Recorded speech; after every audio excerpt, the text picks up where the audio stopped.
संत योहन का सुसमाचार अध्याय 6 रोटियों का चमत्कार। इसके बाद ईसा गलीलिया अर्थात तिबेरिस के समुद्र के उस पार गए। एक विशाल जनसमूह उनके पीछे हो लिया, क्योंकि लोगों ने वे चमत्कार देखे थे जो ईसा बीमारों के लिए करते थे। ईसा पहाड़ी पर चढ़े और वहां अपने शिष्यों के साथ बैठ गए।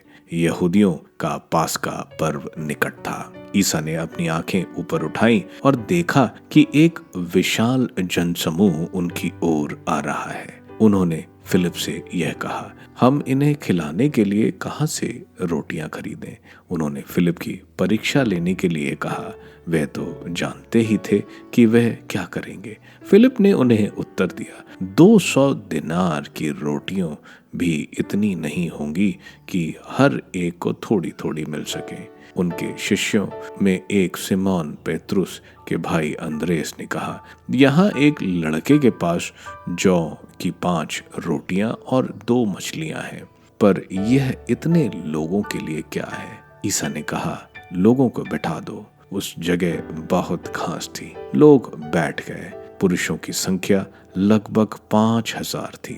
ईसा ने रोटियां ले ली, धन्यवाद की प्रार्थना पड़ी और बैठे हुए लोगों में उन्हें उनकी इच्छा भर बंटवाया। उन्होंने मछलियां भी इसी तरह बंटवाई। जब लोग खाकर तृप्त हो गए तो ईसा ने अपने शिष्यों से कहा, बचे हुए टुकड़े बटोर लो, जिससे कुछ भी बर्बाद ना हो। इसलिए शिष्यों ने उन्हें बटोर लिया और उन टुकड़ों से 12 टोकरे भरे, जो लोगों के खाने के बाद जौ की 5 रोटियों से बच गए थे। लोग ईसा का यह चमत्कार देखकर बोल उठे, निश्चय ही ये वे नबी हैं जो संसार में आने वाले हैं। ईसा समझ गए कि वे आकर मुझे राजा बनाने के लिए पकड़ ले जाएंगे, इसलिए वे फिर अकेले ही पहाड़ी पर चले गए। ईसा समुद्र पर चलते हैं। संध्या हो जाने पर शिष्य समुद्र के तट पर आए। वे नाव पर सवार होकर कफरनूम की ओर समुद्र पार कर रहे थे। रात हो चली थी और ईसा अब तक उनके पास नहीं आए थे। इस बीच समुद्र में लहरें उठ रही थीं, क्योंकि हवा जोरों से चल रही थी। कोई 3-4 मील तक नाव खेने के बाद शिष्यों ने देखा कि ईसा समुद्र पर चलते हुए नाव की ओर आगे बढ़ रहे हैं। वे डर गए, किंतु ईसा ने उनसे कहा, मैं ही हूं, डरो मत। वे उन्हें चढ़ाना चाहते ही थे कि नाव तुरंत उस किनारे जहां वे जा रहे थे लग गई। कफरनूम में स्वर्ग की रोटी की प्रतिज्ञा। जो लोग समुद्र के उस पार रह गए थे, उन्होंने देखा था कि वहां केवल एक ही नाव थी और ईसा अपने शिष्यों के साथ उस नाव पर सवार नहीं हुए थे। उनके शिष्य अकेले ही चले गए थे। दूसरे दिन तिबेरिस से कुछ नावें उस स्थान के समीप आ गईं, जहां ईसा को धन्यवाद की प्रार्थना के बाद लोगों ने रोटी खाई थी। जब उन्होंने देखा कि वहां ना तो ईसा है और ना उनके शिष्य ही, तो वे नावों पर सवार हुए और ईसा की खोज में कफरनूम चले गए। उन्होंने समुद्र पार किया और ईसा को वहां पाकर उनसे कहा, गुरुवर, आप यहाँ कब आए? ईसा ने उत्तर दिया, मैं तुम लोगों से ये कहता हूँ, तुम चमत्कार देखने के कारण मुझे नहीं खोजते, बल्कि इसलिए कि तुम रोटियां खाकर तृप्त हो गए हो। नश्वर भोजन के लिए नहीं, बल्कि उस भोजन के लिए परिश्रम करो जो अनंत जीवन तक बना रहता है और जिसे मानव पुत्र तुम्हें देगा, क्योंकि पिता परमेश्वर ने मानव पुत्र को यह अधिकार दिया है। लोगों ने उनसे कहा, ईश्वर की इच्छा पूरी करने के लिए हमें क्या करना चाहिए? ईसा ने उत्तर दिया, ईश्वर की इच्छा ये है, उसने जिसे भेजा है उसमें विश्वास करो।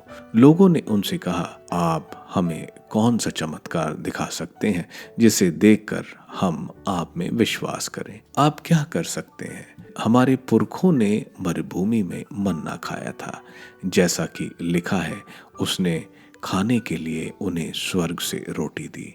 ईसा ने उत्तर दिया, मैं तुम लोगों से यह कहता हूँ, मूसा ने तुम्हें जो दिया था वह स्वर्ग की रोटी नहीं थी। मेरे पिता तुम्हें स्वर्ग की सच्ची रोटी देता है। ईश्वर की रोटी तो वो है जो स्वर्ग से उतरकर संसार को जीवन प्रदान करती है। जीवन की रोटी मैं हूँ। लोगों ने ईसा से कहा, प्रभु आप हमें सदा वही रोटी दिया करें। उन्होंने उत्तर दिया, जीवन की रोटी मैं हूँ। जो मेरे पास आता उसे कभी भूख नहीं लगेगी, और जो मुझ में विश्वास करता है उसे कभी प्यास नहीं लगेगी। फिर भी जैसा कि मैंने तुम लोगों से कहा, तुम मुझे देखकर भी विश्वास नहीं करते। पिता जिन्हें मुझे सौंप देता है वे सब मेरे पास आएंगे, और जो मेरे पास आता है मैं उसे कभी नहीं ठुकराऊंगा, क्योंकि मैं अपनी इच्छा नहीं बल्कि जिसने मुझे भेजा उसकी इच्छा पूरी करने के लिए स्वर्ग से उतरा हूं। जिसने मुझे भेजा उसकी इच्छा ये है कि जिन्हें उसने मुझे सौंपा है मैं उनमें से एक को भी सर्वनाश ना होने दूं, बल्कि उन सबको अंतिम दिन पुनर्जीवित कर दूं। मेरे पिता की इच्छा यह है कि जो पुत्र को पहचान कर उसमें विश्वास करता है उसे अनंत जीवन प्राप्त हो। मैं उसे अंतिम दिन पुनर्जीवित कर दूंगा। ईसा ने कहा था, स्वर्ग से उतरी हुई रोटी मैं हूं। इस पर यहूदी यह कहते हुए बुनबुनाते थे, क्या यह यूसुफ का बेटा ईसा नहीं है? हम इसके माँ बाप को जानते हैं, तो यह कैसे कह सकता है मैं स्वर्ग से उतरा हूं? ईसा ने उन्हें उत्तर दिया, आपस में मत बुनबुनाओ। कोई मेरे पास तब तक नहीं आ सकता जब तक कि पिता जिसने मुझे भेजा उसे आकर्षित नहीं करता। मैं उसे अंतिम दिन पुनर्जीवित कर दूंगा। नबियों ने लिखा है, वे सब के सब ईश्वर से शिक्षा पाएंगे। जो ईश्वर की शिक्षा सुनता और ग्रहण करता है वह मेरे पास आता है। यह ना समझो कि किसी ने पिता को देखा है।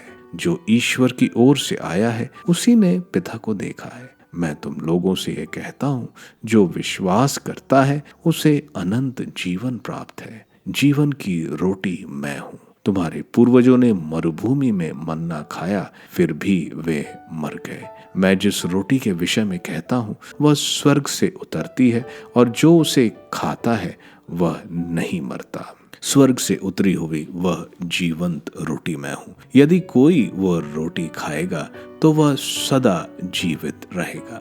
जो रोटी मैं दूंगा वह संसार के जीवन के लिए अर्पित मेरा मांस है। यहूदी आपस में ये कहते हुए वाद विवाद करने लगे, यह हमें खाने के लिए अपना मांस कैसे दे सकता है? इसलिए ईसा ने उनसे कहा, मैं तुम लोगों से ये कहता हूँ, यदि तुम मानव पुत्र का मांस नहीं खाओगे और उसका रक्त नहीं पियोगे तो तुम्हें जीवन प्राप्त नहीं होगा। जो मेरा मांस खाता और मेरा रक्त पीता है उसे अनंत जीवन प्राप्त है, और मैं उसे अंतिम दिन पुनर्जीवित कर दूंगा, क्योंकि मेरा मांस सच्चा भोजन है और मेरा रक्त सच्चा पेय। जो मेरा मांस खाता और मेरा रक्त पीता है वह मुझ में विश्वास करता है और मैं उसमें। जिस तरह जीवन पिता ने मुझे भेजा है और मुझे पिता से जीवन मिलता है, उसी तरह जो मुझे खाता है उसको मुझसे जीवन मिलेगा। यह वह रोटी है जो स्वर्ग से उतरी है। यह उस रोटी के सदृश नहीं जिसे तुम्हारे पूर्वजों ने खाई थी, वह तो मर गए, किंतु जो यह रोटी खाएगा वह अनंत काल तक जीवित रहेगा। बहुत से शिष्यों द्वारा ईसा का परित्याग। ईसा ने कफरनूम के सभागृह में शिक्षा देते यह सब कहा। उनके बहुत से शिष्यों ने सुना और कहा, यह तो कठोर शिक्षा है, इसे कौन मान सकता है? यह जानकर कि मेरे शिष्य इस पर भुनभुना रहे हैं, ईसा ने उनसे कहा, क्या तुम इसी से विचलित हो रहे हो? जब तुम मानव पुत्र को वहां आरोहण करते देखोगे जहां वह पहले था, तो क्या कहोगे, आत्मा ही जीवन प्रदान करता है, मांस से कुछ लाभ नहीं होता। मैंने तुम्हें जो शिक्षा दी है वह आत्मा और जीवन है, फिर भी तुम लोगों में से अनेक विश्वास नहीं करते। ईसा तो प्रारंभ से ये जानते थे कि कौन विश्वास नहीं करते और कौन मेरे साथ विश्वासघात करेगा। उन्होंने कहा, इसलिए मैंने तुम लोगों से यह कहा कि कोई मेरे पास तब तक नहीं आ सकता जब तक मुझसे पिता से यह वरदान न मिला हो। इसके बाद बहुत से शिष्य अलग हो गए और उन्होंने उनका साथ छोड़ दिया। इसलिए ईसा ने 12 से कहा, क्या तुम लोग भी चले जाना चाहते हो? सिमोन पेतरुस ने उन्हें उत्तर दिया, प्रभु, हम किसके पास जाएं? आपके ही शब्दों में अनंत जीवन का संदेश है। हम विश्वास करते हैं और जानते हैं कि आप ईश्वर के भेजे हुए परम पावन पुरुष हैं। ईसा ने उनसे कहा, क्या मैंने तुम 12 को नहीं चुना? तब भी तुम में से एक शैतान है। यह उन्होंने सिमोन इस्करियोती के पुत्र यूदस के विषय में कहा। वही उनके साथ विश्वासघात करने वाला था और वह 12 में से एक था।